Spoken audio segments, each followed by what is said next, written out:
That's what it's saying to us. Now it says revive.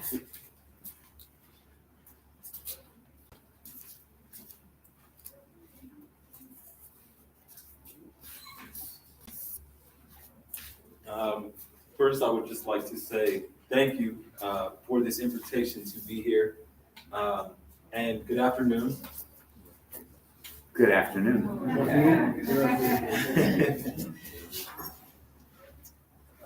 My name is Xabiso Tutu-Gxashe. My name is Xabiso Tutu-Gxashe. It is a great pleasure for me to be here, standing in place of my mother, Thandi Tutu-Gxashe, who unfortunately could not be here at this time due to another engagement she had in the U.S. that she had already committed to. She sends her best wishes to you all and prays that this conference is a success and wishes that more people were here to listen and learn from you and your papers and research, because one thing is for sure, we certainly need more peace and less violence in our homes, our communities, our countries, our continent, and our world. So her message to you is thank you for doing the hard work of the research and the studies that inform the best way for us to advance and maintain peace in our societies, and to urge you to keep on doing that work that our world so desperately needs. I would like to thank Professor Meyer and the organizers of this conference who made it possible for me to be here at the conference, the Archbishop, and all who ensured that the travel and visas came through. To you all, I want to say thank you very, very much.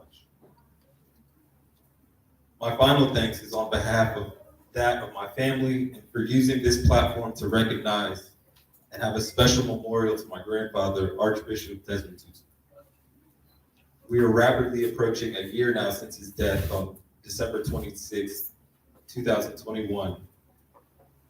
It has been a time of much sadness, tears, and heartbreak for us all as a family, but also interspersed with sadness have been bouts of laughter and joy as we remember and call to mind the special times of joy and laughter we had with my grandfather. Nothing can take away the memories we hold dear in our hearts. We are forever thankful for the messages of condolences and love we have received from people all over the world, many of whom we may not personally know or have ever met, but who have shared with us grand stories of how my grandfather had a positive and lasting impact on their lives. These stories pour balm on our wounded and grieving souls. Also, the various memorials and special tributes and activities done in remembrance of him have been a source of healing for us all. Thank you for continuing to show your love and respect for him by continuing the work you do to bring justice and peace throughout the world. Thank you. Tonight, I would like to take this platform and opportunity to focus on the critical importance of very basic education, particularly for young girls, in the attainment and promotion of peace for our countries, our continent, and indeed our world today. Unfortunately, we continue to find ourselves bombarded with stories of wars and unresolved conflicts within and between countries in too many parts of the world today. As we all know, the 17 United Nations Sustainable Development Goals were set up in 2015 as a shared blueprint for world peace and prosperity for people and the planet, and now into the future. The stated aim of the Sustainable Development Goal 16 is to promote peaceful and inclusive societies for sustainable development, provide access to justice, and build effective, accountable, and inclusive institutions at all levels. Sustainable Development Goal 4, on the other hand, is the education goal. This goal aims to ensure inclusive and equitable quality education and promote lifelong learning for all. I truly believe that a good quality education is the foundation and bedrock for equitable and dynamic societies, and that it is indeed our moral obligation to give every child the best education possible. Malala Yousafzai, the young Afghani Nobel Peace Laureate, in a speech a few weeks ago in September at the UN, told world leaders quite emphatically that if you are serious about creating a safe and sustainable future for the children, then be serious about education. Surely a safe and sustainable future is a future of peace, a future without wars and fighting, a future without conflict and violence in our homes and neighborhoods, in our communities and cities, in our towns and villages, in and between our countries, now and on our continent and in the world. Who can argue that developing youth and youth leadership is essential for developing education and enhancing peace in our lands? I'm sure we can all agree that the education landscape for girl children is far more challenging than mere numbers indicate. For instance, 9 out of 10 poor young women worldwide have not completed primary school. The United Nations finds that gender inequalities are still deep-rooted in every society. Women suffer from lack of access to decent work and face occupational segregation and gender wage gaps. In many situations, they are denied access to basic education and healthcare and are victims of violence and discrimination. They are underrepresented in political and economic decision-making processes. It is terrifying that globally there are over 31 million girls of primary school age out of school. 34 million adolescent girls are out of school. It is unacceptable that almost a quarter of young women aged 15 to 24 today, 116 million, in developing countries have never completed primary school, and that 2/3 of the 774 million illiterate people in the world are female. These numbers are surely an affront to humanity. Can world leaders expect us to believe that they are serious about education with statistics like these? To change this, again, it begins with education from the very primary and basic level up. The right to education states that education is a key element to achieving lasting peace and sustainable development. It is a powerful tool in developing the full potential of everyone and in promoting individual and collective well-being. Nelson Mandela said no country can develop to its full potential unless its citizens are educated. On our continent of Africa in general, primary school attendance rates are high, but an estimated 42% will drop out before completing this phase, partly because the conditions are so tough, which makes teaching and learning an onerous burden and task. The solution is not only to get children into school. In context, that is actually the easy part. The challenge is to make the school conditions also conducive to children staying in school. The United Nations Education First states that education is not simply a moral imperative, it is a smart choice. Every dollar invested generates 10 to 15 USD in returns. It is the basic building block of societies. Education provides knowledge of what the world offers, and this knowledge fires up ambition and aspiration. Aspiration leads to effort, and this effort leads to a greater economic contribution. Education helps lift people out of poverty. Education boosts economic growth. 1 extra year of school increases earnings by 10% for boys and 20% for girls. $1 billion is lost by countries for failing to educate girls on the same level as boys. In brief, education is an empowerment right. It is an indispensable means of realizing others' rights. It contributes to the full development of the human personality, the community, and the country. In sub-Saharan Africa, 95 million children go to school without the benefit of a desk. If you consider the literacy, the ability to read and to write, then if children in their formative school years do not have a solid surface to practice writing, then they never develop this skill and so come out of the school system as basically semi-literate. This has a major detrimental domino effect, starting with their education and thus their ability to compete economically for jobs, which affects the child, their families, their communities, their country, their continent, and the whole world too.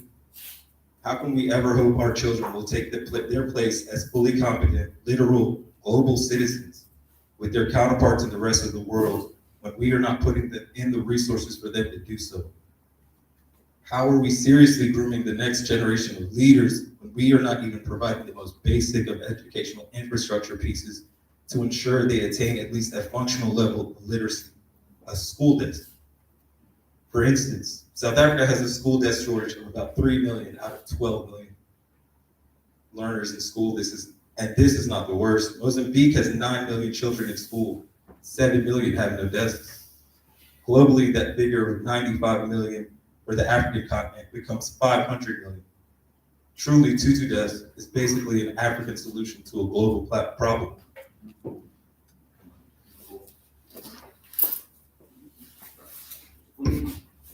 You need models.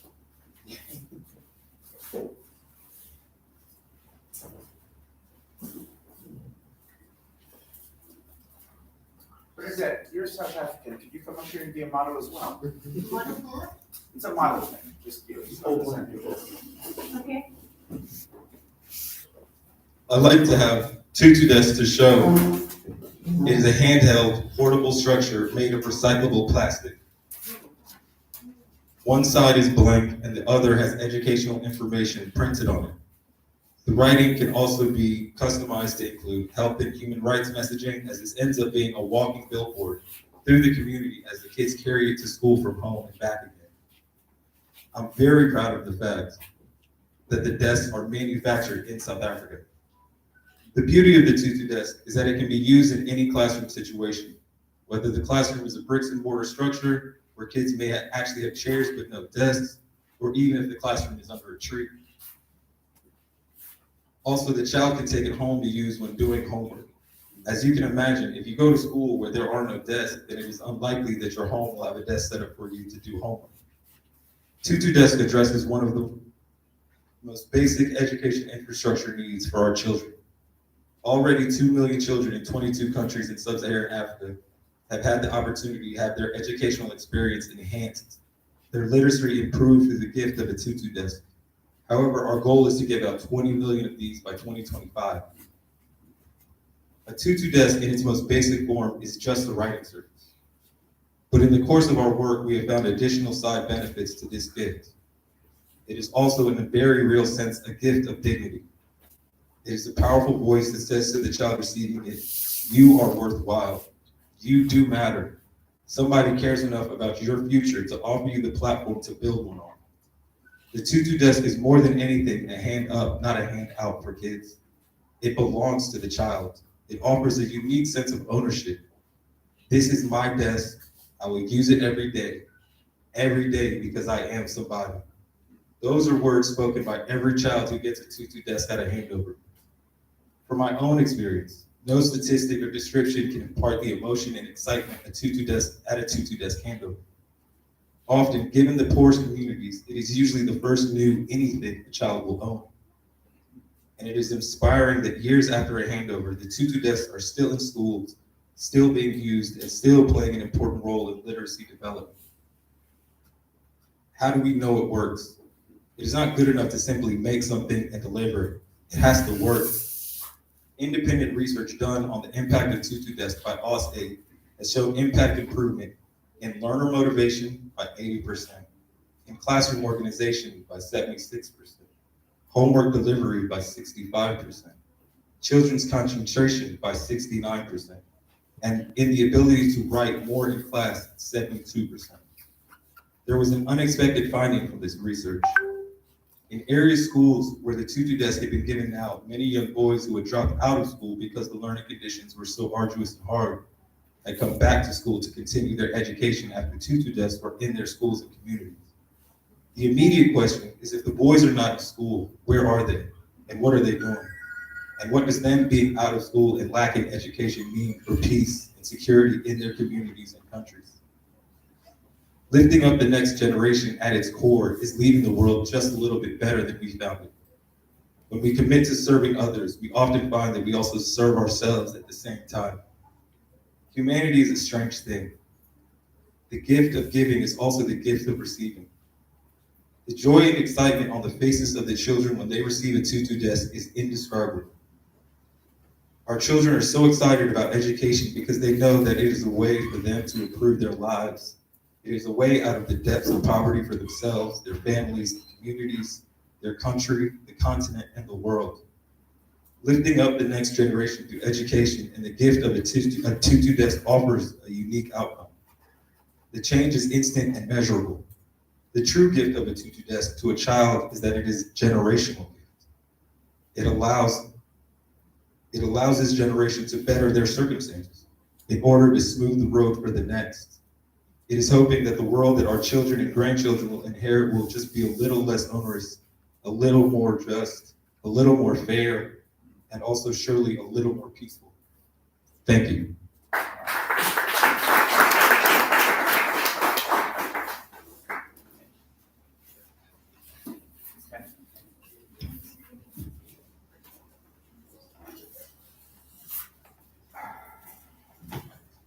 Wow. Can we hear again for the Tutu Desk Campaign? Thank you so much. I definitely don't want to give a speech, and I realize we have a fairly short program, and I think in addition to the possibility of questions and answers, we should also open it up to reflections, inspirations, thoughts, feelings that you have about this topic. Because we know from experience that the Arch himself, on a very personal level, but the power of his message and his work and the legacy of people that have worked with him has impacted every corner of the planet. So we'll open it up to all of you in a moment, but there are a few words I want to say. I said this morning I was going to wear one of the Madiba shirts from South Africa, but in addition to that, I am wearing another throwback of a certain type, because this T-shirt, one that Moses and Bernadette and maybe no one else in this room has, was unfurled 8 years ago at the first major in-person meeting of the Pan-African Nonviolence and Peacebuilding Network, PAN-PEN, which is having its next incarnation here in Juba on Thursday. And as this particular major global conference, where PAN-PEN was birthed, took place in South Africa, in Cape Town at the City Hall, very much like this conference, it had an archbishop as its main patron and host. So we were privileged those years to have Archbishop Tutu, to have the Arch with us, to very personally oversee a grouping of, I think, what he called, what was the word he used? He said, sometimes peacemakers can be very strange. They're very strange, a lot of people, but it's a good strangeness. So I'm just going to share from decades of political inspiration and personal connection, 4 traits that I think they're insights from my own direct work, but I think they're also traits for all of us in all kinds of work that the Arch personified. They are balance, resistance, organization, and internationalism. Balance, resistance, organization, and internationalism. So I'm going to say a little bit about each of those 4, and then we'll open it up. So many people in the church who understood correctly the Arch as a deeply spiritual and religious man, and I say spiritual and religious because in addition to being a structural head of the Anglican Church, he also understood spiritualism on a deep and multi-faith, interfaith level. Common public knowledge that the Dalai Lama was one of his close contemporaries and friends and Nobel Peace buddies. And he went to some grief in his own government, South Africa, not allowing Dalai Lama into the country at a certain point because of their connections regarding China and Tibet. The political people who were closest to him didn't always jive that well with the prayer. My own stepfather, who was very, very close to him and was a Quaker, was not always that focused on these Anglican and Episcopal flourishes of ceremony. It was much more of a reserved and quiet, not so much prayerful. And yet, the thing about balance is that whether dealing with political resistors or dealing with the deepest of religious hierarchy and activists, the Arch understood balance and understood the need to make that balance in all things. And I demonstrate that by the one thing I've said time and time, especially since his passing, was most true if ever you had the opportunity to meet him in person. If you sat down for a small group meeting, 2 or 3 or 5, or even 10 or 15, and you had that possibility, it could be on one of a million of different topics, one of a million different passions, But two things were certain if ever you were to have such a meeting. You always began with a prayer, and you always at least shared one joke. Always a prayer, always a joke.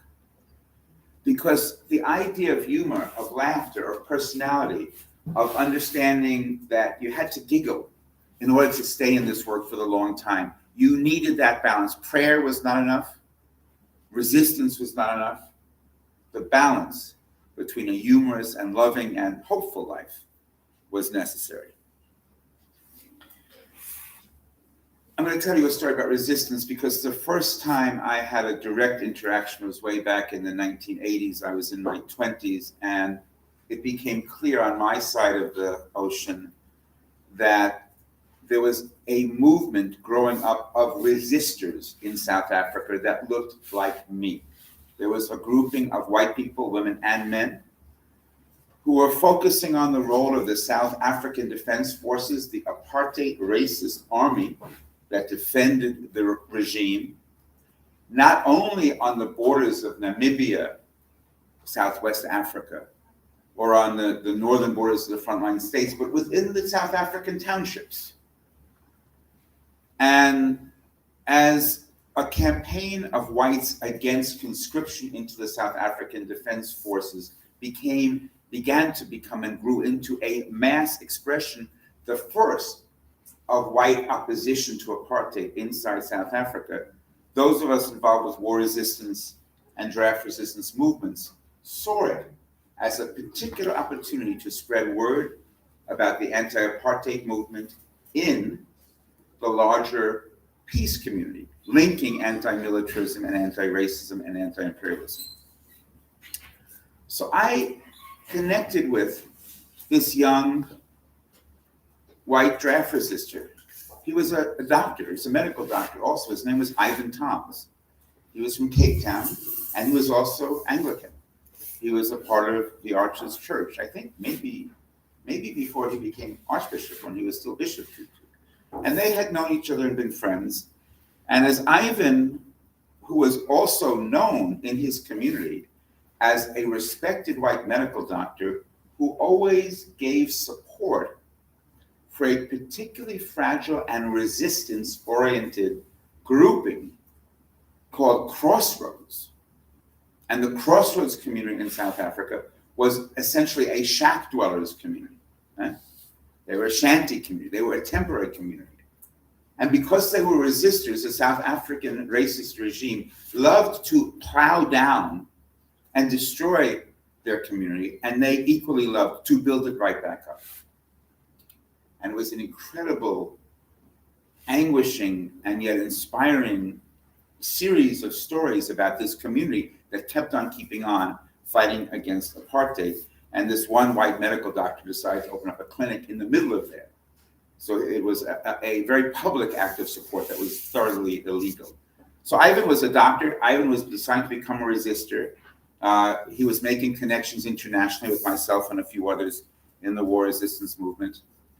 And Ivan decided to talk to the Arch about a personal choice and about how public he could be about these choices. And of course, the Arch, in typical fashion, completely supported him to be completely honest and open and out there about his political life. And this is significant not just because Ivan was asking about whether he should be a white person putting his life so much on the line of the African masses. That would be an easy yes. And it wasn't so much that he was asking for advice from the father, from Archbishop Tutu, about whether he should become a draft resistor and open himself up to fines and imprisonment by publicly defying the apartheid state and refusing to be conscripted into the apartheid army. That would have been a pretty easy yes. No, Ivan was asking the Arch if, given the sensitivities of the moment in the early to mid 80s, with the AIDS epidemic on the rise, and as a very particular symbol of white resistance that was being embraced by African peoples, he asked the Arch whether it would be prudent, possible, strategic to go public with the fact that he was a gay man. And of course, again, the Arch's advice was to go with his spirit, with his reality, with his personhood. So Ivan became a public, gay, draft resistance, medical doctor in the middle of this resistance community with the Arch's full support, because the Arch was fundamentally about resistance. 3, organization. I always said to colleagues who asked me, and at a certain point I was getting, too many requests, can you get the Archbishop, could he sign on to this or sign to that? And I fielded many, and many people fielded many, because Archbishop Tutu signed his name and led his support to many, many causes. But unlike anyone I know at that level of public fame, a Nobel laureate since 1984, a head of church for his entire region of the continent, a widely respected and adored man.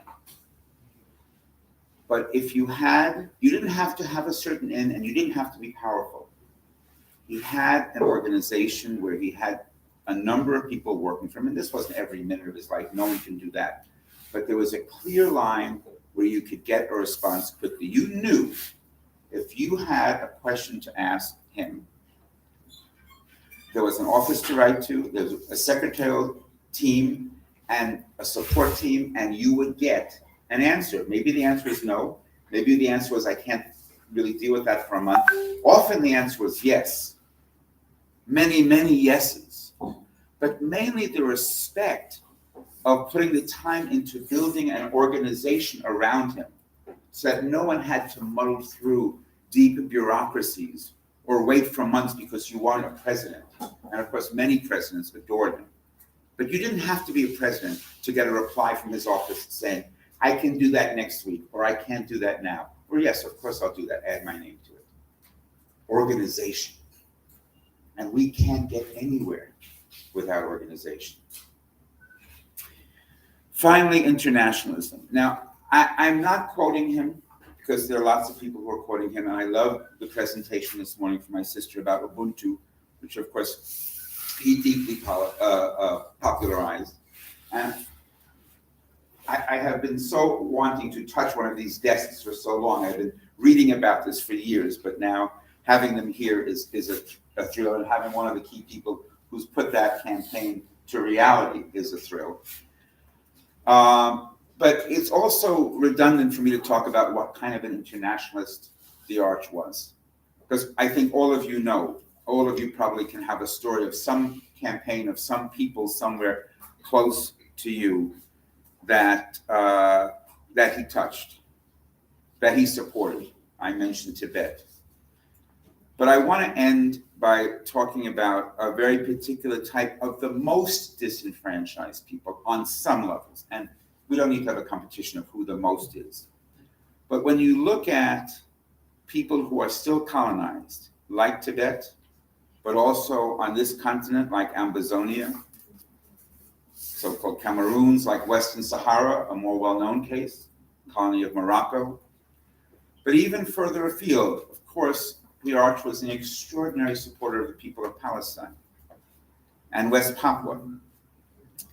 But more than just that, Archbishop Tutu was a staunch and consistent supporter of the people of Puerto Rico who are colonized by my nation. And going against the US, even when you're friends with and have a relationship with President Barack Obama, means something. And when you look at the legacy of the Black movement in the US, it's easy to say, of course I was moved by the former Nobel laureate who passed decades ago, Reverend Dr. Martin Luther King. But to also, in addition to that, give consistent and strenuous support for the Black Panthers and the Black Liberation Army members who were in prison, and some still are, for decades, saying that the US is not a democracy, but is still guilty of genocide, even now. against Black, brown, and indigenous peoples of the US. So I end this by saying that not only was the Arch the kind of internationalist who gave that level of support to disenfranchised people in every corner of the earth, but to say that I'm so excited that two former political prisoners who between them did decades and decades in US jails, one of whom represents the Puerto Rican movement, the other of whom represents the Spirit of Mandela Coalition that just put together a tribunal about 1 year ago that focused on this question of genocide in US human rights policies. And both of them, and in particular, the movements they represent, directly had individuals brought to freedom because of the interventions of and support of Archbishop Tutu. Very concrete, very personal, very political. And probably the last time I actually spent substantial time with the Arch, we were talking about the case of Oscar Lopez Rivera, the Puerto Rican political prisoner who was the last of the Puerto Rican prisoners to be released. There are no Puerto Rican political prisoners anymore. There are still prisoners from the Black Panthers and the Black Liberation Army. And you'll hear from both Luis and G. Hardwell, introduced in a second, later this week. But Oscar, this was a short time before Oscar was freed. And Oscar was freed by President Barack Obama, by presidential clemency, 5 days before Obama left office. He waited till the very end, as we expected him to do. Politicians need to do politically expedient things. And it was really, even though I'd had this relationship for decades, it was really noteworthy to sit with the Arch, and we were giving him. He wrote. I've been honored to have the Arch write forwards and introductions to 3 of my books that I either wrote or edited. And this was a book I edited of writings of Oscar Lopez Rivera, the Puerto Rican prisoner. And so I was giving the Arch his copy and asking him to sign a copy that we would eventually hopefully give Oscar in freedom, not knowing whether it would happen in a year or 10 years or not at all. And I said, well, what do you think? What can we do? How can we move this support so that Oscar really comes home? He's an old man. He's in his 70s, I think. Eh? He got out when he was in his 70s? Yeah. And the way in which the Arch strategically and in very careful and nuanced fashions talked about what he felt he could and couldn't do directly with his friend Barack Obama. He knew Barack had the key. He knew he was going to support Oscar. And he also knew that he wasn't going to use his relationship in a manipulative way. The idea was to ease Obama's decision to do the right thing on the question of this Puerto Rican prisoner of war, this US political prisoner that they deny having. He was going to use his position in the most strategic way possible. He was an extraordinarily thoughtful, very strategic internationalism who believed in organization, supported and was part of resistance, and believed in a balance in a life well lived. So we have to mourn, but we have to organize, and we have to thank one another and embrace one another as we remember a truly remarkable man. Thank you.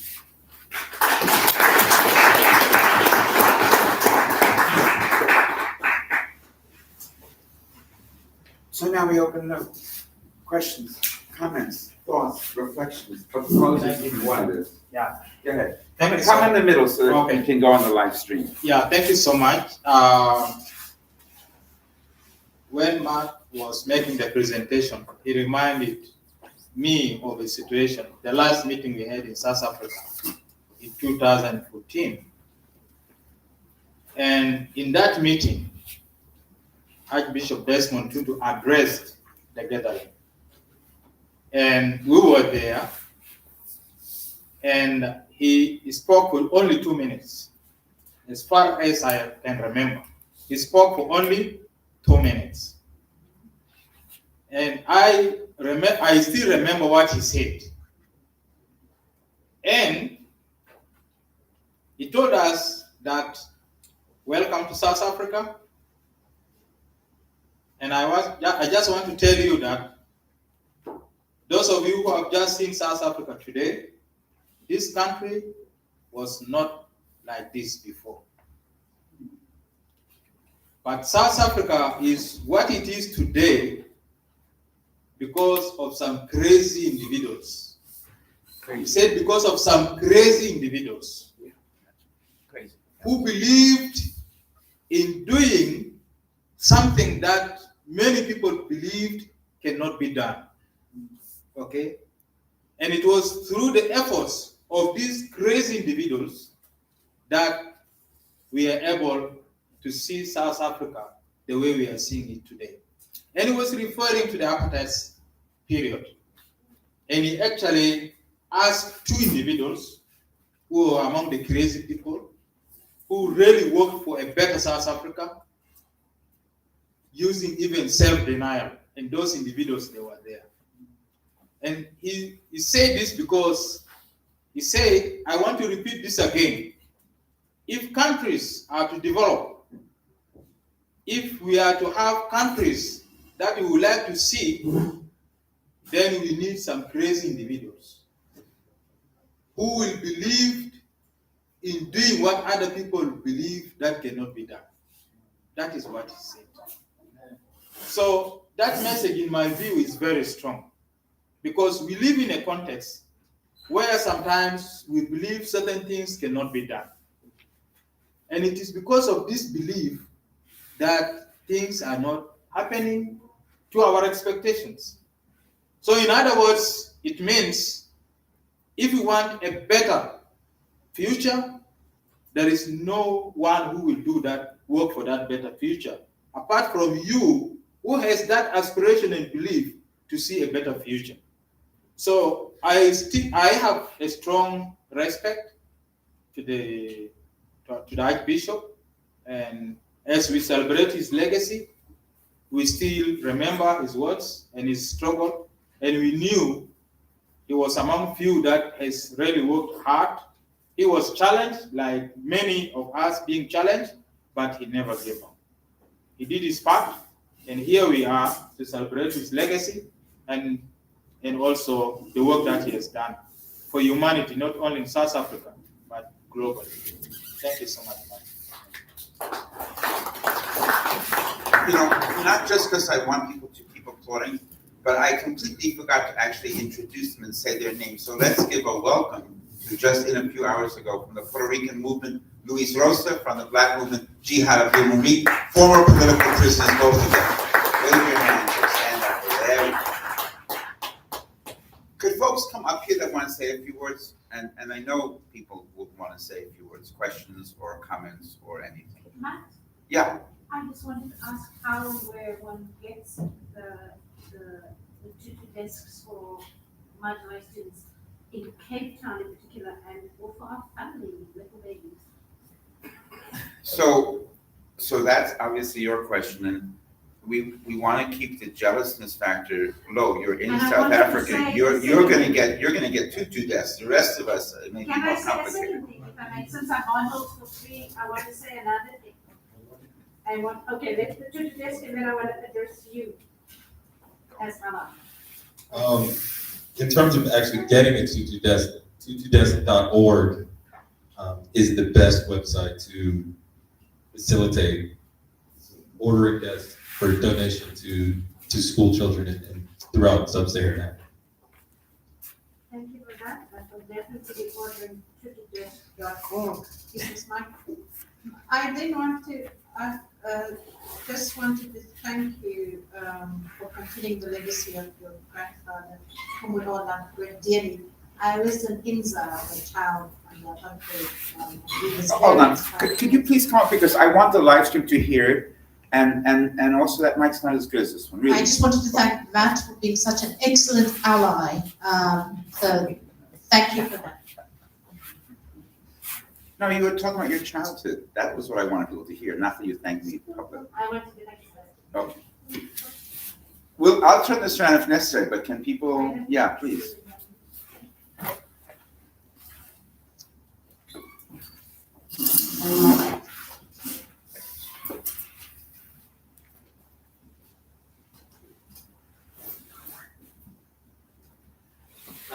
Actually, my desk is being overtaken by the paperwork. I would rather sit there and do it. But I was really intrigued to be able to come here, listen to grandson of Archbishop Tutu, to see this group here try to share his struggle and for freedom, his bravery and courage to challenge and criticize apartheid, and also to stand with all the freedom movements as well, and all the oppressed peoples. It's very interesting. I always reflect. I say, what is it about these crazy people? What is it about them? Actually, the world look at them as crazy, but maybe they don't think they're crazy.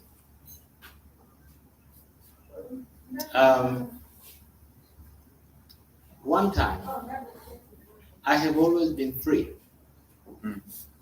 I think you have to be free yourself before you talk about other people's freedom. And to be free yourself is to be able to say what you think is right.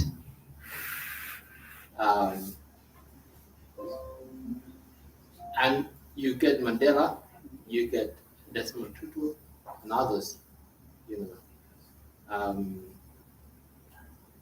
So what is it really? So one time I was in a workshop, and one of the activist lawyers asked me, where after having lots of discussion UNDP workshop, where I made a lot of critical remarks, then he said, after we came out for break, he said, Vice Chancellor, you need to train some of us. So I said, what do you mean? What do you mean? He said, you criticize the government and you still keep your job. I was like, this is very sarcastic. But you know what? The thing is, I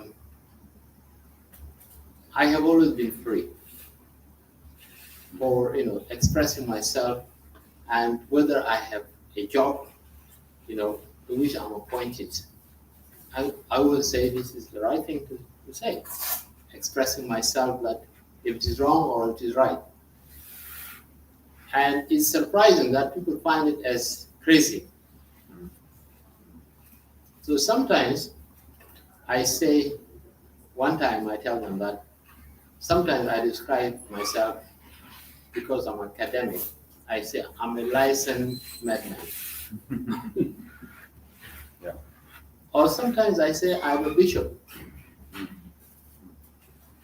Because, the vice chancellor is a strange animal.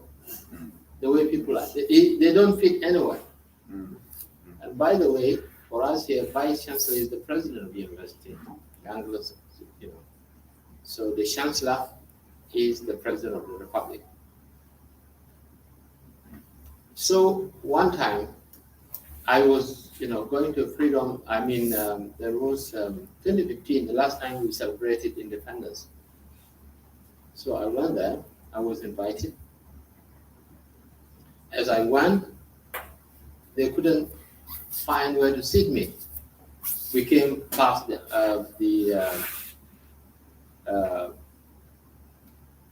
members of parliament, under secretary, there was nothing there about vice chancellor. So they went behind. There was somewhere, on the platform, is written chiefs and bishops. And then someone said, you sit there. I said, okay, I'm in the right place.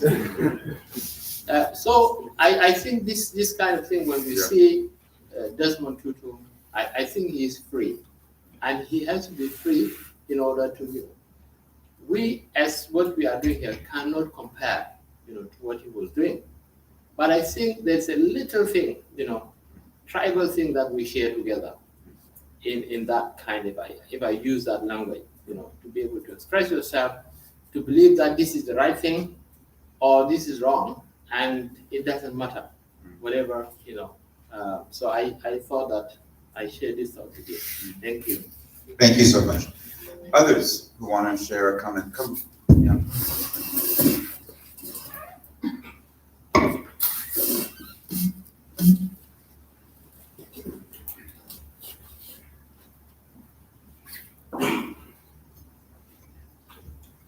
Yeah, I just want to echo the sentiment of the speakers who have been here. I draw a lot of inspiration from Desmond Tutu on two accounts. One is the non-violence kind of movement he led. And then the second one is tolerance.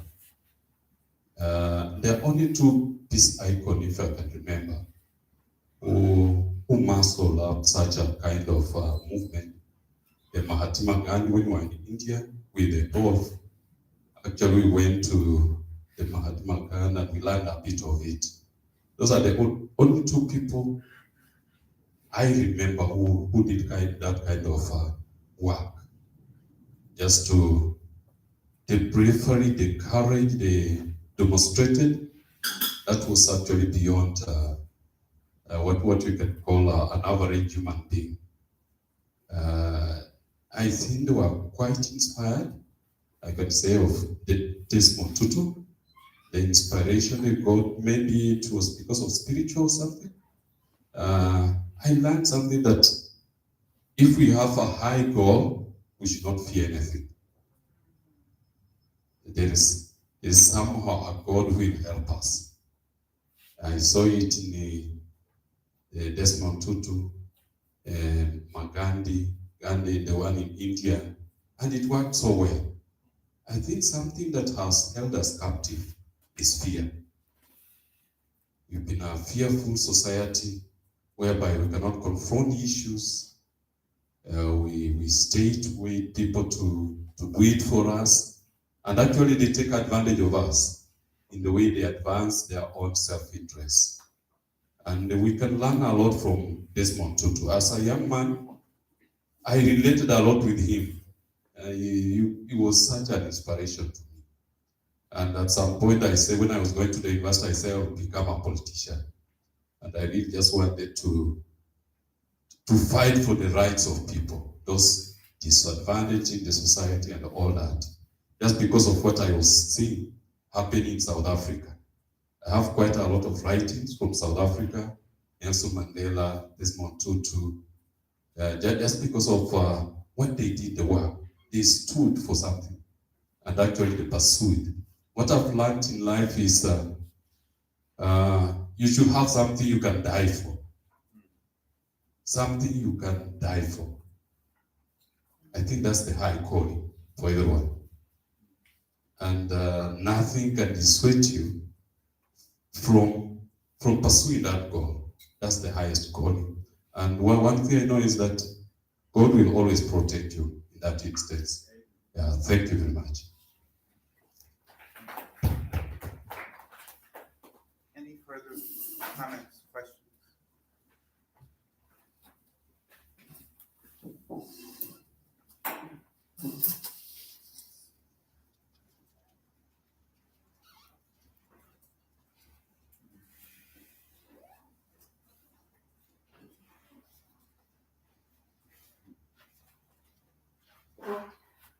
Greetings, everyone. Assalamu alaikum. I just want to applaud you, my dear brother. Honored to meet you. In the words that you say, the education piece is so important because you would think in 2022, as a people, we would be more enlightened. But just speaking from some of the cities, inner cities, if you will, in the United States of America, with the advent of the cell phone and technology, we're cultivating a generation that's almost dumb as a brick. You know, and I mean that because education allows you to act a certain way. It defies ignorance. It is the key that we need, even looking at our own devices, to stop the mayhem and violence in our own communities, because in many respects, we're killing each other like flies in the United States of America. Talking about Black communities, talking about Black people. And it also, education allows us to how to stand in the principles that Archbishop Tutu, that Matt shared about that, you know, with the discipline and the organization that we need. That comes through education. How do you develop those principles? One thing to hear, but how do you develop them? So I wanted just to applaud that, my brother, and we really respect it. That message will resonate, you know, our sisters and brothers in the United States, the example that you set in Sub-Saharan Africa with the Tutu Desk. Maybe we can give a donation ourselves through our Spirit of Mandela just to show that solidarity, because during the time that I'm going to be here, during the time that Luis Rosa is going to be here, my friend Phil, who I just met, we're looking to build that bridge of solidarity. And I'm going to tell you something. It's going to have to be real. Because each and everybody been in here has been to many conferences where we share contacts and information and absolutely nothing gets done. So we're looking forward to, with open heart, with a lot of enthusiasm and optimism, to make sure that we build real connections and bridges amongst ourselves, and it's starting right now. Thank you so much, brother.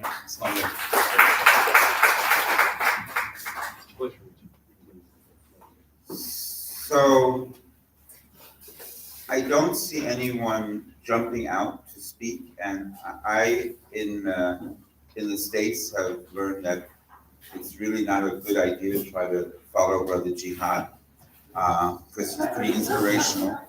It's nearing 5 o'clock, and as we've said before, and as my sister Elavi challenged us earlier, the real work isn't done in these big meetings with people speaking up front. So let's end this plenary now, and let's continue and deepen the real work, not just going to our own rooms or waiting for dinner, but by meeting and engaging and talking and sharing and building and rebuilding the movements that we know, as Brother Jihad said, we need to strengthen in this century now. Thank you. Much love. Love and solidarity.